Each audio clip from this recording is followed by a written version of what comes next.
Hello everyone, I am Yuji Naka, the creator of Sonic the Hedgehog and Balan Wonder World. You are listening to 4 Males, Sonic and Tails, where our 4 beautiful men do nothing but read Sonic fan fiction every week. Will they stay strong, or will they lose their minds? You'll have to listen to find out. これはただの冗談で、私は中裕二さんではないですが。And remember, いつも早く進むように。And keep sweat dropping.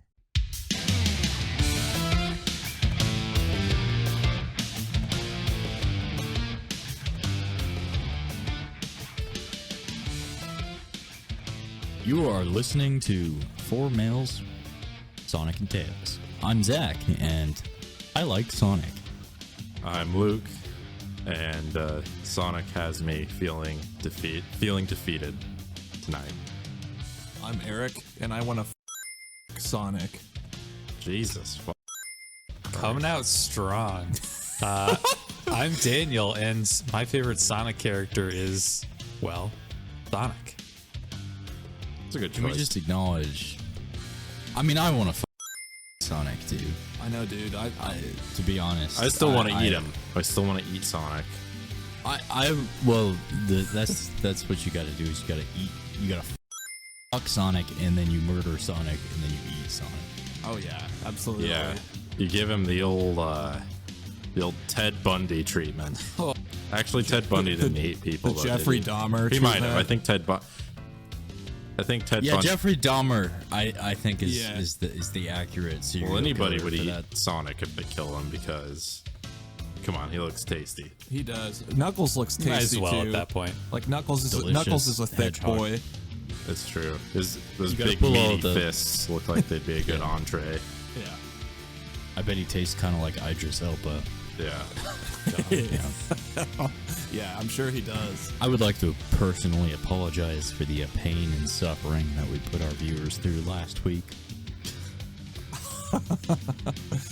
Yeah, We feel it too, we do. and we're here for you. We're always here for you. Would anybody like to say anything before we just hop right into this? I will say, so I picked out the story this week, and kind of a disclaimer, I have only read the first couple of paragraphs or so I do not know what's to come in this story. It could be the worst thing we've ever laid eyes on, or it could be the most mind-numbingly boring thing we've ever read, but I'm in the dark as much as you guys are, and as much as our listeners are, so I do not take responsibility for anything completely awful that we may run across. We're all We in the never dark on this do. podcast. Yes. we never take responsibility for the shit that we read. It's the Sonic fans' fault. Yeah, we are reading this from a distance. Our hands are We clean. live in darkness. Yeah, we're just observers. Yeah, exactly. We're messengers. Don't shoot the messenger. Yeah, don't shoot the messenger. Who would like to start reading this beautiful fan fiction, Chili Dog Rapture? I think it's only fair that Eric takes the first leap here since he picked it. Okay. I think that's fair. Without further ado, we have Chili Dog Rapture, a soap opera by the likes of Sibo Ku, Mesugandya.us. Stupid mandatory notes. I am not the owner of anything Sonic related, nor is this story featuring other people's nor my own fan characters I need to warn you about. This story is intended for those over 13 because of language, violence, and adult content. Oh boy. I apologize only for grammatical errors I may miss, but not for the spelling mistakes. Interesting.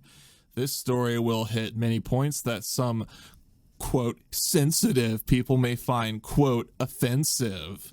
Oh, God. Oh. Because of this, Yeah. I will put one of those, quote, disclaimer things before the story. This story contains characters from the Sonic games, TV shows, and comics.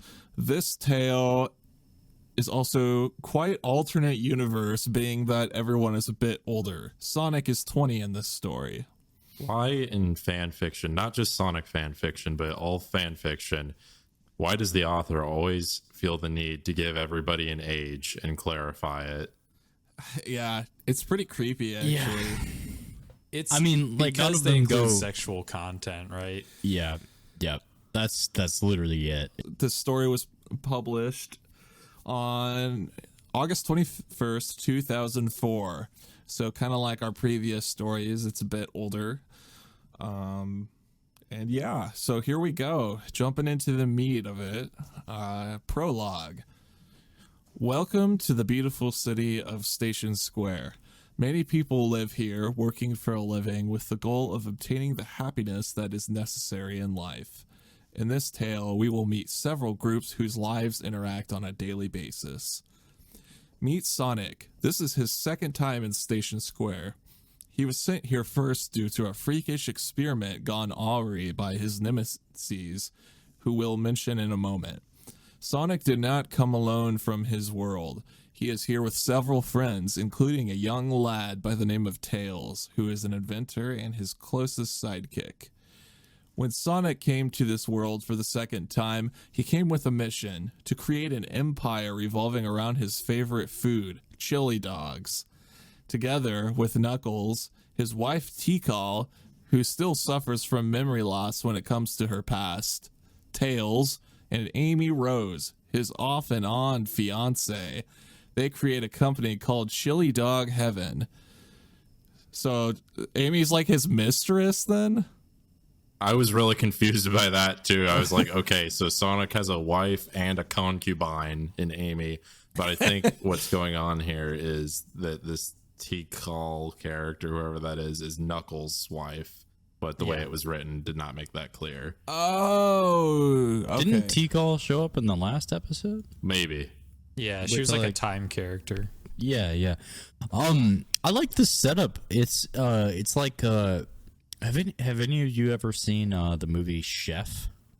I have not. It's a Jean Favreau movie. Okay.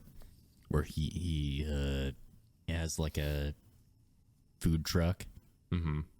And it's just about him like running his food truck business, and I'm kind of getting those vibes from this fan fiction. So I think I can dig this. Yeah, so far so good, but I mean, like I said, I don't know what's to come, so it could go south at any Could minute. get ugly. We all have PTSD after the last episode. Yeah. So it's you're gonna feel like that about every fan fiction from now on. That's fair. Yeah, for We're sure. just a little traumatized. Just a little bit. Well, quite a bit. Very. A lot. Very. I'm not okay. Funding Sonic behind CDH is Christopher Thorndike, a 17-year-old man who is the heir of not only A 17-year-old man? a 17-year-old man who is the heir of not only a huge corporation but the estate of the famed actress Lindsay Fair, his mother. Being a senior in high school, Chris and his friends, the aspiring athlete Danny, the sweet invalid Heather, and the clinically insane raver girl Francis, he has a future to look forward to. Things aren't always peaches and, quote, cream, like the character, in Station Square. There's a negative threat to our camaraderie, and I don't mean the bad guys either. I am gonna go ahead and pass it off to Daniel. Okay. I would just like to point out as well that are those all those previously mentioned characters from like the TV show or something where they're supposed to be humans, or are they just characters that they made up? I have no fucking clue. Okay, let's pick it up here. Sam Speed, the chief of the S team, is bored no longer. With Sonic back, he is constantly challenging the young CEO to races. But this isn't the only thing keeping Sam on his toes. Chowtix? Chaotix. Chaotix, yeah. Oh, Chaotix, which was once a team of detectives, has gone into the saboteur, terrorist, if you will, racket. They drive some of the fastest vehicles in the country, and loudest too. Vector has a thing for the amps. Remember the nemesis of Sonic that was mentioned earlier? Dr. Eggman, Ivo Robotnik. has come bring his horde along.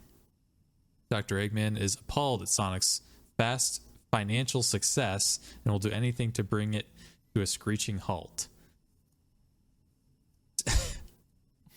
He doesn't like how successul Sonic is as a CEO. Yeah, I guess. That's his jelly, story. Yeah, I guess so. This is It's taking a weird turn. There's no like a like boring doomsday plots corporate or anything. with He's Sonic's not story. comfortable with Sonic's level of financial success. is Eggman's like a a socialist in this story. Yeah. Eggman is angry at Sonic because Sonic is becoming a Bezos of chili dogs. Yeah, exactly. Eggman has made his own food empire, Chili Dog Hell. They're terrible, but sell well because they have a special additive. Oh, additive. Oh, never mind. Sorry. A special additive that gets people hooked. In addition, Eggman is willing to sabotage Chili Dog Heaven by utilizing his technological skill. This is a Sonic version of the Krusty Krab and the Chum Bucket. Yeah, that's exactly yes. what I was thinking. Dr. Eggman lives with his nephew, Snively, who is his punching bag, and Shadow the Hedgehog, an even stranger being than Sonic. The house Compromised yeah, that's not the right word there. instead of comprised. Yeah, the house, compromised mainly of robots, is quite dysfunctional. Snively, along with Maria, a mysterious girl who died decades ago, but thanks to some cloning, configuring, memory restore, and Shadow's bitching, is alive to go to school with Chris. Okay. Shadow wasn't bitching about Maria. He saw like a child get shot in front of him, and it seriously traumatized him. Like, of course he would want her to be brought back to life. Like, what the fuck, dude? Yeah, I'm so I feel glad this- we're like slowly becoming more knowledgeable about like Sonic lore from playing. We're video getting games. passionate about defending these Sonic characters from these authors. Think that's bad enough? The government is also riding Sonic's tail. Rouge the Bat returns to join with Topaz to find out, well, where Sonic's supposed cache of emeralds are. They say those Chili Dog Heaven dogs are good for a reason. Sonic's using magic to make chili? He sucks. Is he putting the Chaos Emeralds in the chili He's like- dog? I He's guess grinding he's up drugging people too, minerals, then, right? He's using fucking- additives. Yeah. He's no better than Eggman. They're Well, both I mean, drugging that's not people. much. How much different is it, like, to like grind up emeralds onto your chili dogs than it is to like To salt grind them. like other spices? Yeah, like Well, salt. Yeah, that's true. Let's not forget the fast food industry is like putting unnatural shit in food to make it addictive and tastier than it actually is anyway. Yeah. Yeah. Then you got Subway. They put plastic in their bread at one point. Subway has always been shit, though. I even hated Subway as a kid. Really? Yeah, I couldn't stand it. Subway's fucking awful, dude. It's garbage. Their vegetables, they're always like rotten. Like the tomatoes and shit are always literally rotten. Yeah, me and I Kaylee have- stopped at one at a truck stop while traveling once, and like the cheese was all hard and like they were Truck like just stop Subway. yeah, they were like making the sandwiches with their bare hands and like weren't washing them, and like the food looked nasty and old. Yeah, that sounds like Subway to me. Yeah, Eat fresh, yeah, right, more like eat my dick. yeah. Yeah. Yeah, tell Got it to him there, them, man. Zach. You got him. Oh shit. Anyway, Then we have the clandestine teacher, Mr. Stewart, who is also the English teacher at Station Square High School. What's his background?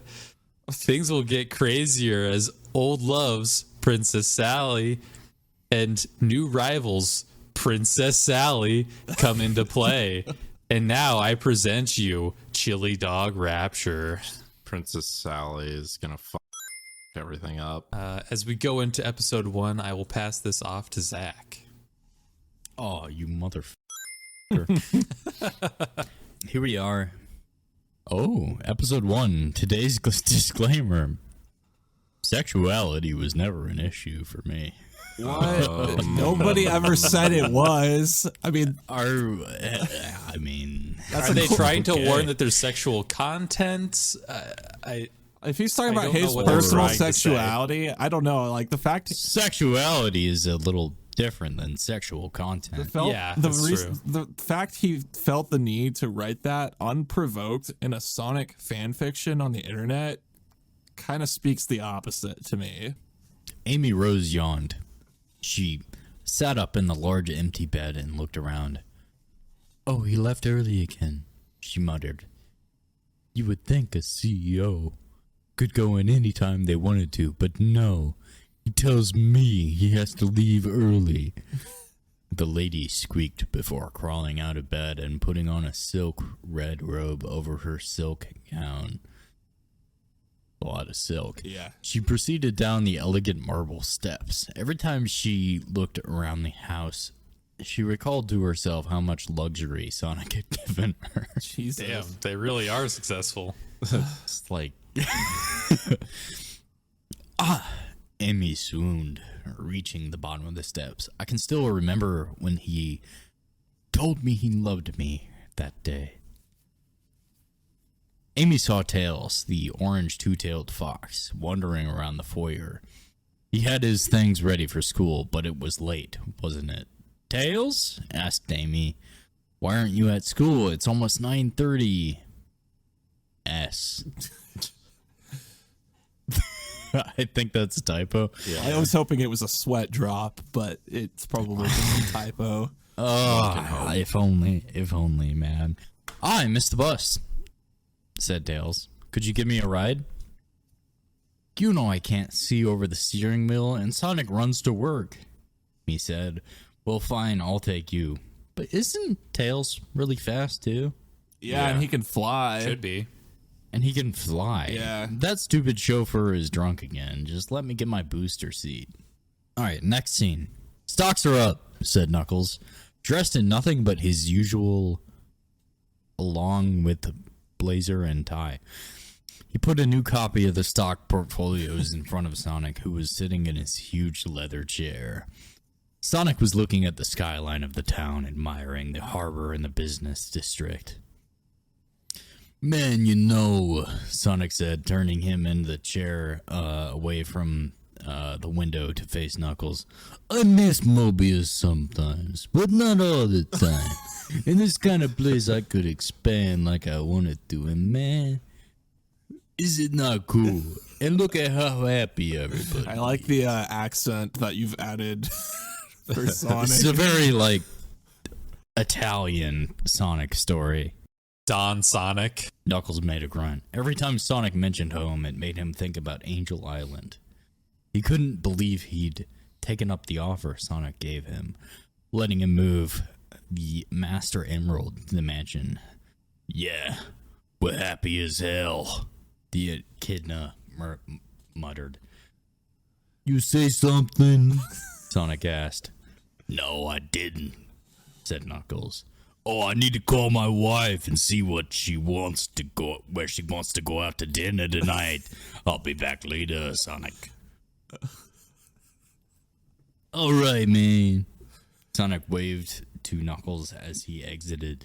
Sonic leaned back in his chair thinking about Amy. Living such a high lifestyle, women, and that one man came and left in his life. Many times, he and Amy broke up and got engaged again. How many engagement rings had he given her? Man, what was wrong with me then? This time I have no kind of distraction from marrying Amy.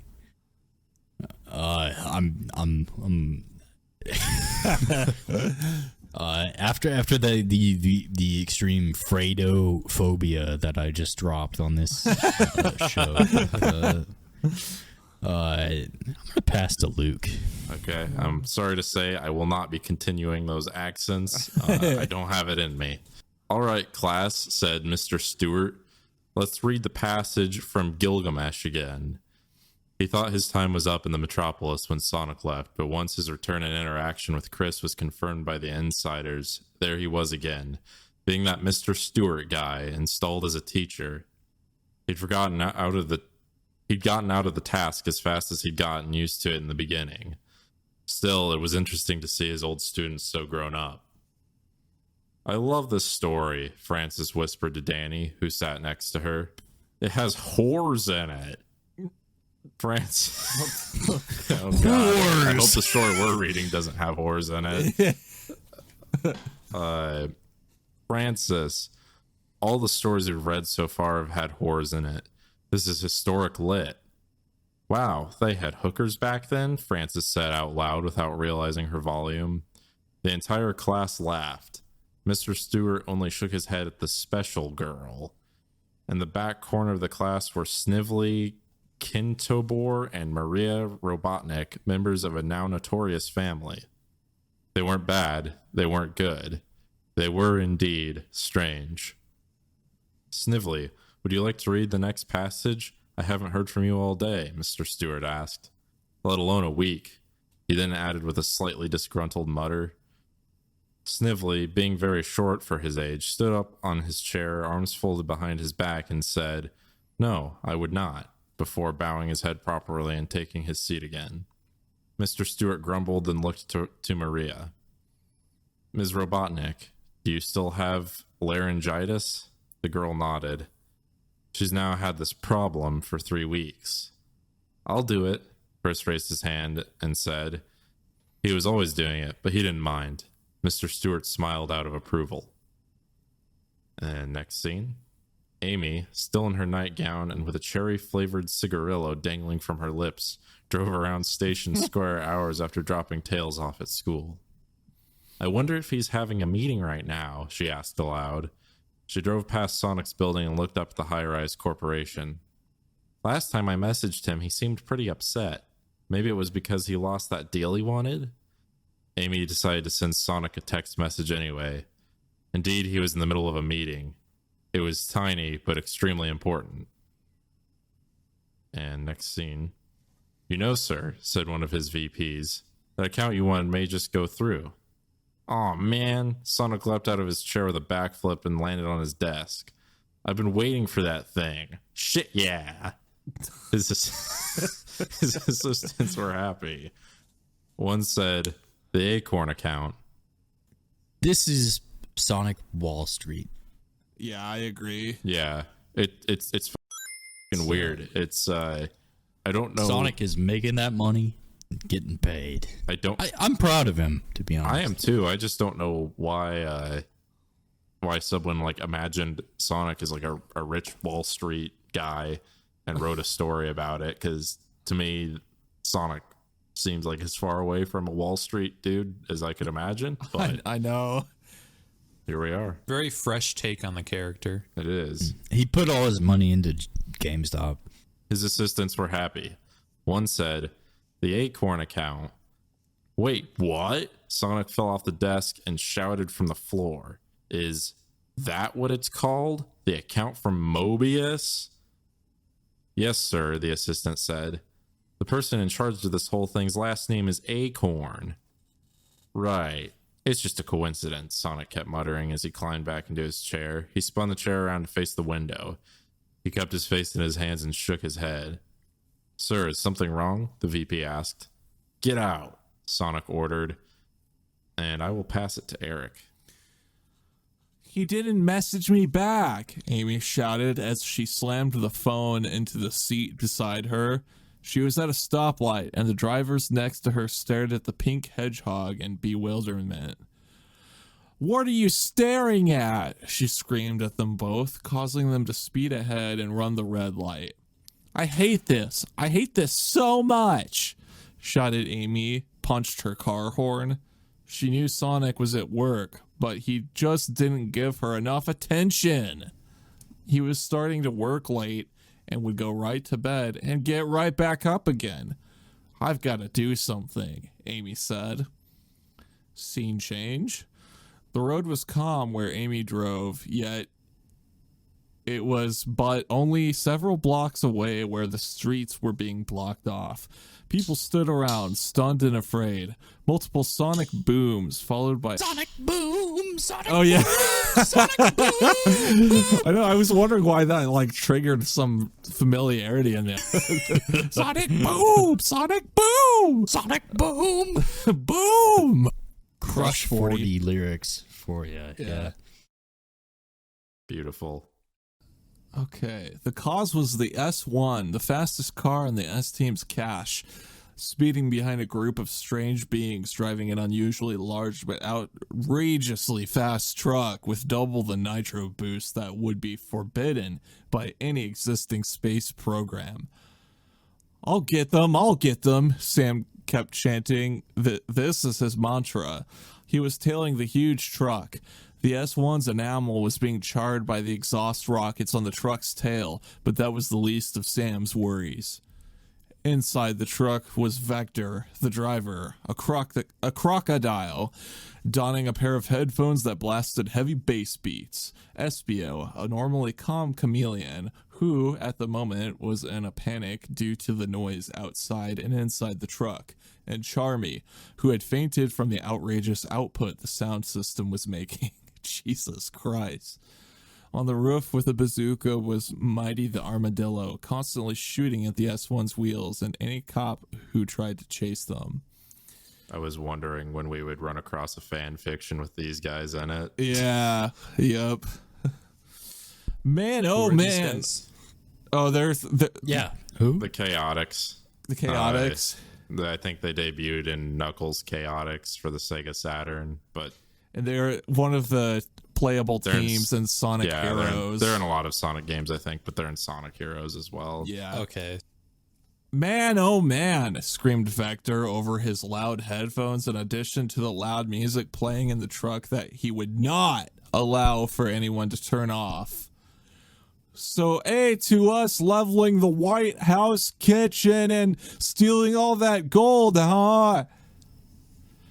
You need to turn that shit off, man, Espio screamed, his eyes bloodshot. Jesus Christ. God, They seem man. like f***ing lunatics. I'm getting sensory overload just reading this. He kept jumping around in a panic, the noise making him downright insane. They'd better slow down, Mighty said. Vector wasn't that good of a driver to begin with. He was now trying to swerve around the roadblocks and whatnot. Vector was now driving in the wrong lane. Amy parked her car on the street corner of a coffee shop. She got out of the car and was on her way inside in nightgown, robe, high-heeled bedroom shoes, and cigarillo. Damn it, watch out, Mighty screamed. He leapt off the truck and landed on the pavement below as the truck went pummeling into Amy's parked car. Amy leapt away from the explosion just in time, landing on the ground in a daze. Sam almost ran over Amy, but he turned his wheel sharply to swerve away from the explosion. Whoa! Sam shouted, leaping out of the wreckage. He rushed over with intent of finally grabbing who he'd been pursuing. Unbeknownst to him, the trio in the truck escaped quickly and quietly with their loot. Charmy was in a stupor when he ambled over to Mighty, Vector, and Charmy slinked over... when he ambled over to Mighty, Vector and Charmy slinked over to where Amy was. Yo, wait, check it out, Vector whispered, slapping Espio, who was still shaking from his rattled nerves, on the back. Isn't that Sonic's fiancée? I do believe it is. Espio slinked over her for a better look. Do you realize how much ransom? Yeah, Vector whispered with enthusiasm. Come on, let's take her and split. The four of them, with Amy, were quick to steal one of the police cars that had surrounded the area. They were on their way to the hideout. Sonic stared at the text message on his phone. Then his emerald eyes wandered over to the documents containing the information on the Acorn account. God damn, I hope it's just her brother, Sonic muttered. It's been so long since you and I, but that was a long time ago. I've moved on now. Maybe she has too. Sonic took it upon himself to reply to the message. We are going to call it here for the day. We will be back next week with more Sonic fanfiction. So, get ready. We'll be finishing up Chili Dog Rapture. Gonna be good. Can't wait. Hopefully. Keep sweat dropping. Definitely keep sweat dropping. Don't forget to sweat drop. If you like, Gotta have. sweat drop on our Twitter page. Yeah, and leave us a review on your favorite podcast streaming website. I want you to sweat drop all over my face, neck, and chest. Or you could just leave a sweat drop and a review. We'd appreciate that too. Yeah. Yes, that too. That too. But take Have up a good Zach's weekend, offer Rudy. too. Yes, you can sweat drop all over me.